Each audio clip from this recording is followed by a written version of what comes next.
Hello, everybody, and welcome back once again to another edition of the Happy Camper Radio Show, the only place to be when you're ready to talk camping. Camping is what we're about. Camping is all we talk about. It's episode 222. Hello, Daniel. Welcome back. Oh, yeah. Woo. Good to have you back in the studio with us again.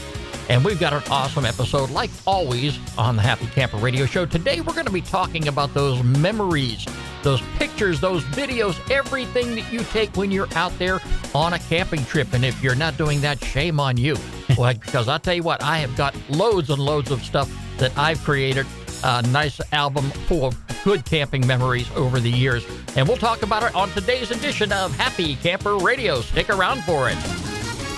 Happy Camper Radio, Happy Camper Radio. And the Happy Camper Radio Show can be heard all around the world by great listeners just like yourself. You can find us in the iTunes Store, Podbean, Myra Guide, Stitcher, the BlackBerry Podcast Directory, iHeartRadio, Google Play Music, Spotify, and now on Amazon Music. Tell all your friends to tune into Happy Camper Radio today. You can find us on the web 24 hours a day, 7 days a week at www.happycamperradio.com. Like us on Facebook, follow us on Twitter, and subscribe to our YouTube channel. Well, Daniel, I tell you what, Christmas is behind us. Yep. I've got to get the tree tore down. Yes, I'm one of the. I put the tree up. Late to the game. Well, I put the tree up. I'm kind of following my brother's footsteps. Okay. He is really, really into that type of thing in that time of the season. But yeah, we usually put the tree up right before Thanksgiving when the family comes down. And we don't take it down until January. Okay. Until sometime in January. I know some people that have decorations for all time of the year, like Valentine's Day, then they go St. Patrick's Day, then they go Labor Day, then it stays up all year long. So, one thing I didn't get to do this year is I didn't get over to Stone Mountain Park. Okay. And usually, right around Christmas time, like a day or two before, I like driving over there through the park and passing the campground because there are a bunch of people who camp this time of year. Yeah. And, they really deck their campsite out with Christmas lights. I've seen Christmas trees put up outside their trailers. People, you can camp and still take that in. They do that a lot at Disney World at the campground that we go to. We've been there a few times in October or whatever, but they do Halloween stuff into Christmas stuff. So it's a big thing there, and that is the biggest place I've seen as far as decorations. But yeah, we were over there the other day. We did a little bit of hiking with the puppy, and it was nice. It was peaceful, and it's just good to get out there. And you never realize, I've been here my whole life. You've been here for over 30 years, and you just don't realize that, you're near the most popular destination in the state of Georgia, 2 miles away. And you kind of take it for granted, but I've discovered so many different things since I've been here my whole life. It's like new thing, and it's just awesome. It's just incredible.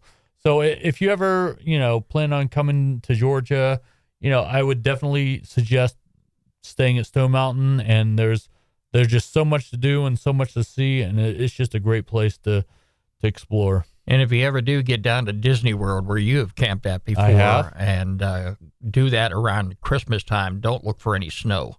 Nope. In other words, don't bring your toboggan or your sled with you. It's not going to work down there. Nice weather. Yeah. Well, Daniel, I was thinking over the years, I have camped at many, many different places.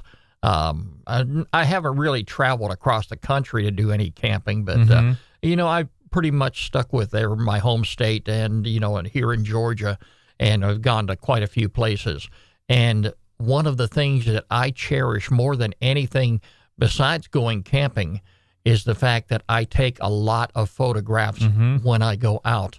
And I really think that is important to anybody who goes camping, even your new timers, the ones that get out there for the very first time.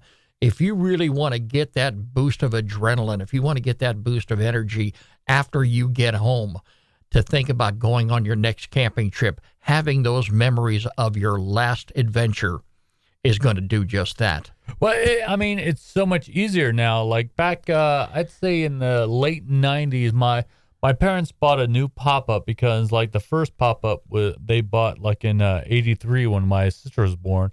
And we used that up until probably 97, 98. And then my parents bought like a super brand new trailer, and they made it a point to every single place they camped, they would take a picture of the lot, of them in front of the camper, of, the welcome sign. And, it's just a good, reminder of where you've been and the memories of where you've been and all that. So, I mean, it's really definitely a good thing to do.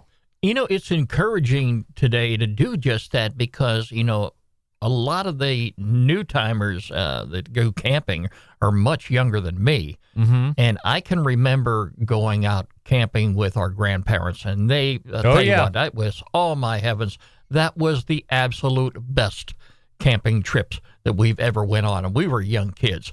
And we've talked about that before on the show.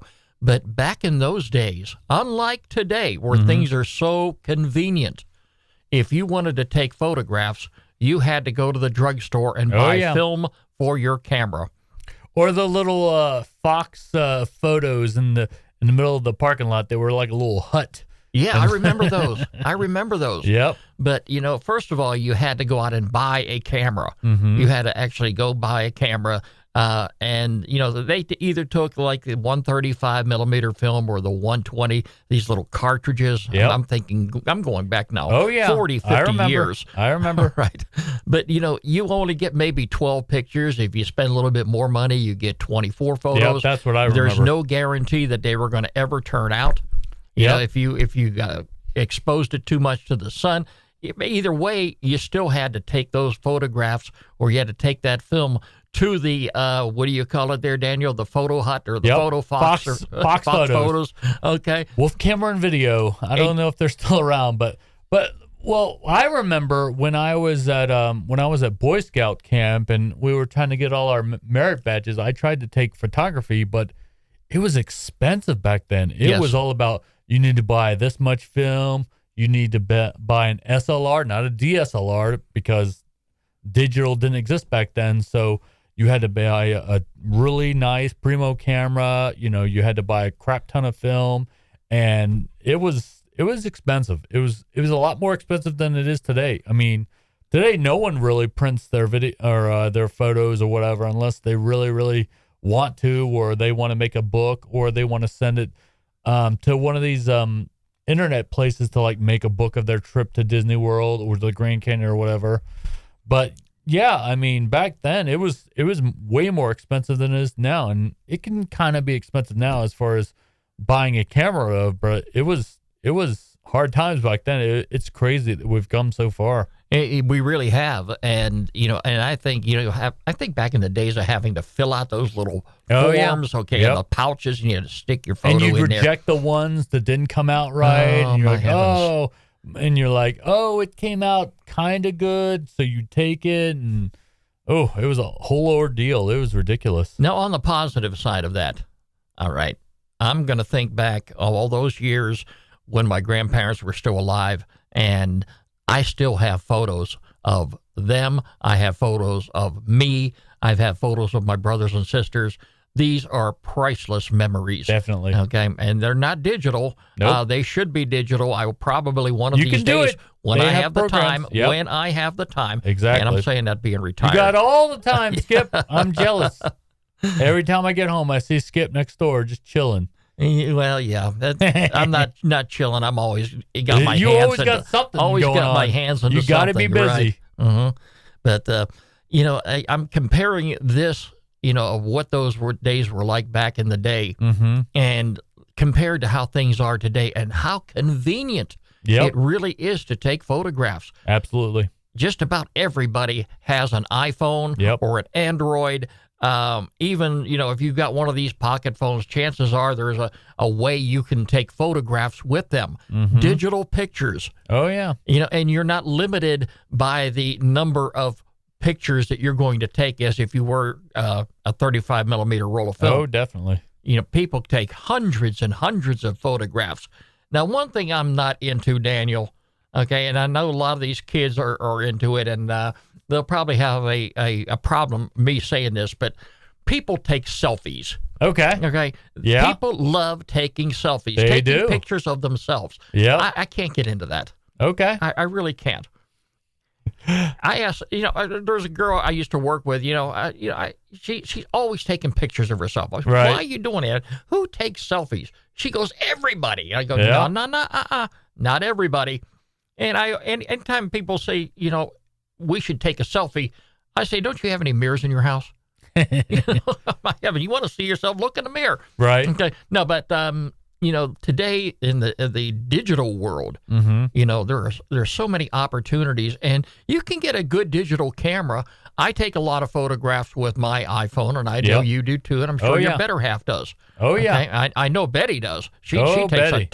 a ton of pictures. Oh, yeah. All the time, and she shares them with me. Yep. And you can easily text them off to somebody who are hundreds and hundreds of miles away. Mm-hmm. The technology has come so far. Yep. But, you would be foolish these days not to go on any type of a camping trip without Mm-hmm. taking your digital or your iPhone with you Mm-hmm. to take photographs. Yeah, definitely.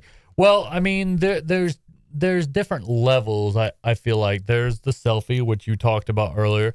There's, taking pictures of where you go, where you've been, you with, friends or family or whatever. But there's also, if you're really hardcore, there, like our friend Gary, I talked to him the other day.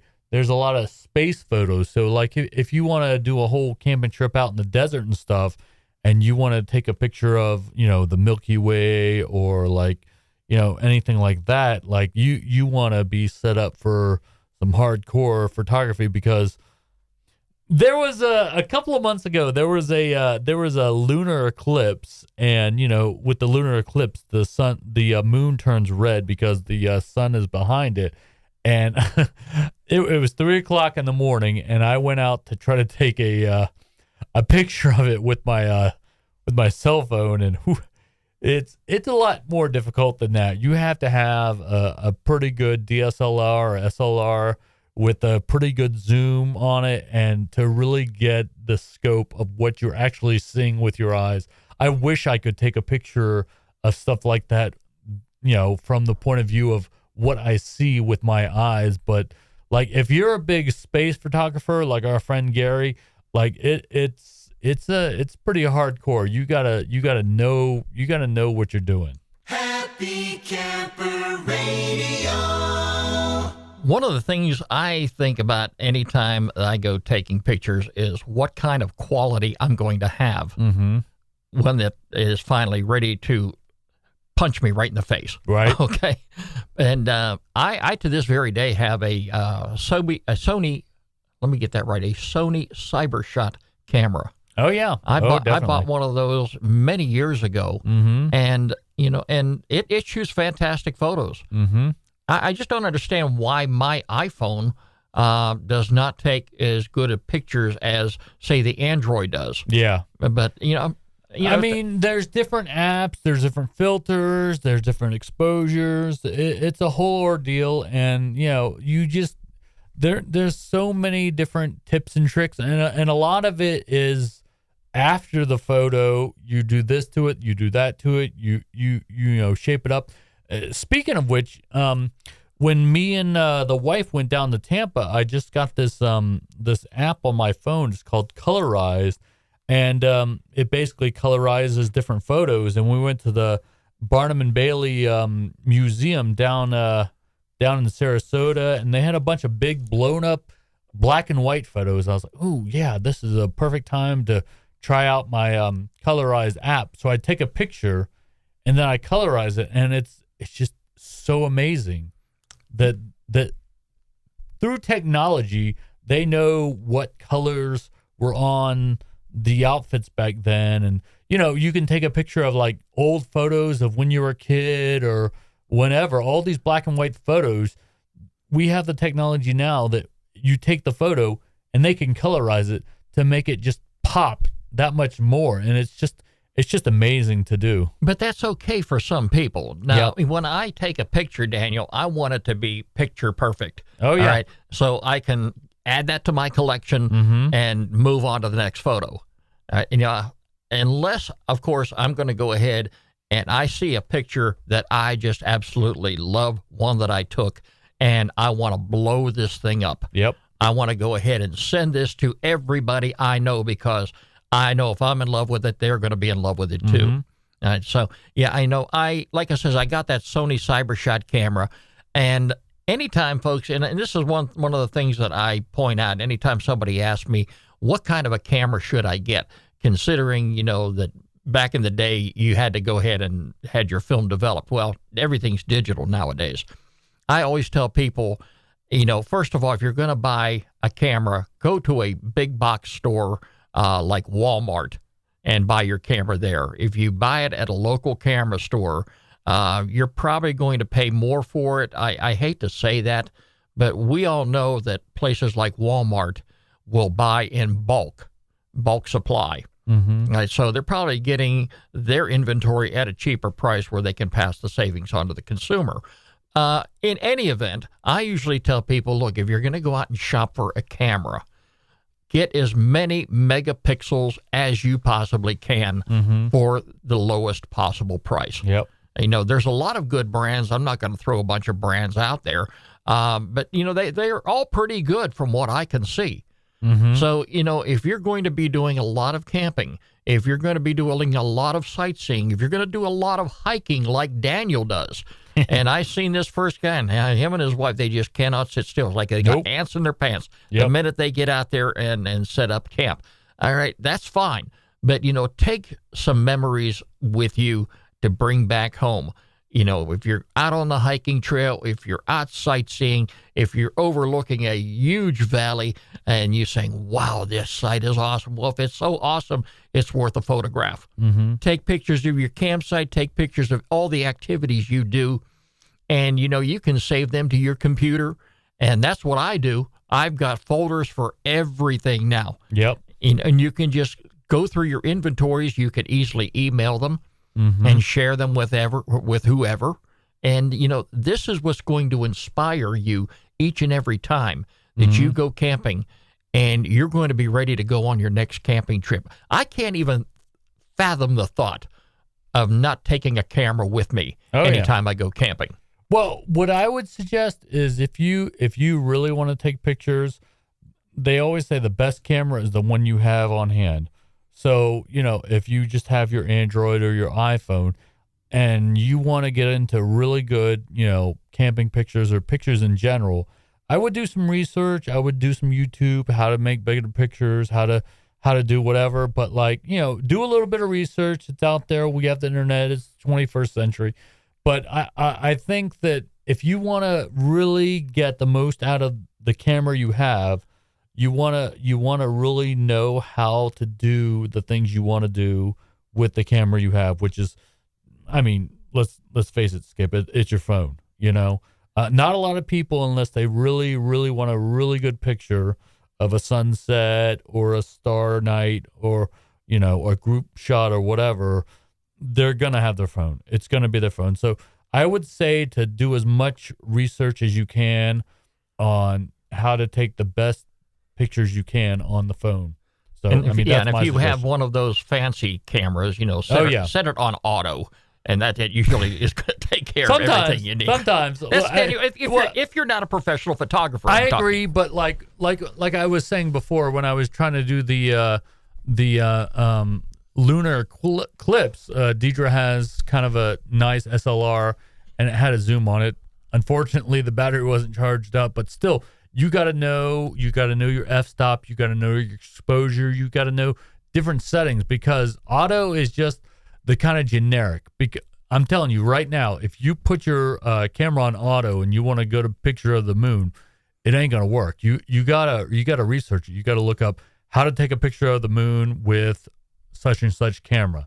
It's an ordeal. It's you because like there's shutter speed, there's exposure, there's f-stop. It's a big thing. I mean, they didn't make a merit badge for it in Boy Scouts for nothing. So it's more to it than just auto. Again, but Daniel, that's if you have one of those fancy cameras that you're taking out. But any space stuff, Daniel, most people who are on a camping trip are not thinking about that kind of stuff unless, again, they are a professional photographer or this is something that they do for their line of work or a hobby or whatever the case may be. But, what I'm talking about is taking those priceless pictures. I don't care what it is. Oh, yeah. And, today, unlike the old days where maybe you could take 12 or 24 photographs, depending upon how much money you wanted to spend on film, today, the opportunity is limitless. Oh, definitely. You can take your digital camera, you could take your iPhone, your Android, whatever it is, and you could take hundreds and hundreds of photographs. Mm-hmm. And you can save them, you can store them. And, and folks, this is also very important, too, if you're into photographs. And you're not going to spend a whole lot of money, but you really want to consider this also. If you are saving it to your computer, which most of you will be doing, make sure that you have some type of recovery system that you can, just in case something goes wrong. Well, I know your pictures are uploaded to the cloud, that you have access to them. There's going to come a time later on where you're going to upgrade your computer and you're going to need all of those files, and they're going to be up there on the cloud. They're going to be up there. They're going to be preserved. And more importantly, you can save those pictures for generations to come. Well, I know that if you download the Google Photo app, they have pretty much unlimited space for it. I know Google is, kind of weird for some people because they track you everywhere and it's kind of creepy. But I know I have it on my phone, and pretty much everything I've ever taken is saved on Google Photos. So, there's a ton of different places you can save your photos. They've got the Apple iCloud, they've got Google Photo, they've got all kinds of stuff, and it's out there, and that's it. There's so many possibilities. It's just like when I think about it, it's just so overloading, and it's just. But here's the thing: if you're a camper and you do your thing, you set up albums. I can't speak for Android people, but I know, like, as far as Apple, that you can put your different photos in albums. So if you're going on a big camping trip to the Grand Canyon or Disney World, everything, set up an album, put all your pictures in that album. So like later on when it's Thanksgiving or Christmas, and you're with the whole family, you'd be like, oh yeah, we went to Disney, we went to the Grand Canyon. Let me look at those photos, instead of the thing that I do all the time, scrolling up, down to look for those photos. You want to set up an album. So you say, oh yeah, we went to the Grand Canyon. Boop, Grand Canyon album. Here's what we did. Here's what it looked like. Here's our campsite. Here's all the stuff we did, or Disney World, whatever. But I would definitely suggest to set up albums, which I am guilty of not setting up albums, but I think that's a really good way to go. Well, Daniel, I'm just as guilty for not taking some of those old photographs from 50, 60 years ago that, like the grandparents were out on. Skip. Yeah, I've got to do that. Got to do it. I've got to do that because, I dread the thought of anything bad ever happening and those photographs being gone for good. I want them to be preserved. And this is something that, youngsters today won't have to worry about because, they're taking those digital photos and, they're going to have them no matter what. A lot of backups. So I've got shoe boxes full of pictures, Daniel. I don't know where I'll get the time to do that, but yeah, there's going to be a time where, especially they have services too that you can send off to. I never it's pay, scary, though. Daniel, I don't ever pay for something I can do myself. All right, I just got to find the time to do it. Yeah. Okay. But yeah, I mean, if you got the money, there are services out there that do it. I mean, the only problem I have with services like that is you're sending off stuff that literally cannot be replaced. You cannot afford for that kind of stuff to be lost in the mail or whatever. So, I mean, me personally, I would try to find someone local because if I can't take it to them myself, I don't feel comfortable. And this is someone talking from, I'm a mailman and I deliver packages every day, and I've probably delivered priceless things all the time. And I'm just a little skittish about it. I mean, tell you the truth, it's a little scary. Yeah, I heard the old phrase, lost in the mail. Let's hope not. Daniel, it's time now for our featured campground of the week here on the Happy Camper Radio Show. Happy Camper Radio. And I asked you before we even got kicked off today, Daniel, where we should go? Where do you think we should go? And you mentioned Arkansas, yeah. No one goes to Arkansas. Well, one of these days we will. Okay? I'm trying to go through there at least this year, hopefully. Well, if you want to tour Arkansas, maybe the Arkansas River, the Wilbur D. Mills Pool, you'll visit the Pendleton Bend Campground. And it's a nice campground. That's a facility that offers 31 campsites with electric and water hookups, 25 which may be reserved. Additional amenities include a boat ramp, a comfort station, hot showers, flush toilets, group picnic shelters, and playground with picnic sites. There's a lot of photographic opportunities right there. There you go. Pendleton Bend Campground and Park is located on the lush eastern Arkansas alluvial bottomland forest in Desha County. Pendleton Bend Campground and Park is approximately 3.5 miles upstream from the Wilbur D. Mills Dam. The campground and park sits along the track for migratory birds as they come and go from the Gulf of Mexico, making it a destination for bird watching. Many species of waterfowl frequent the Arkansas River and adjacent wetlands, making it a destination for waterfowl hunters, if you're into that now. And for recreation, they've got hiking, fishing, boating, birding, and a whole lot of other opportunities. Check it out on their website right now at happycamperradio.com. And if you don't have a recreation.gov account, you might want to go ahead and take this opportunity to sign up for one. Doesn't cost anything to do that, and it makes your reservation process go so much smoother anytime that you use recreation.gov to book a recreation.gov campground. Daniel, I don't know if I'm ever going to get out to the state of Arkansas, but if I do, I'm retired. I got all the time in the world, right? You do. I will consider the Pendleton Bend Campground. It is our featured campground of the week here on the Happy Camper Radio Show. Skip and Daniel on happycamperradio.com. And if you have a campground you'd like for us to feature on the program, definitely get in touch with me, Skip, S-K-I-P, at happycamperradio.com. Be sure to include a link to the campground website.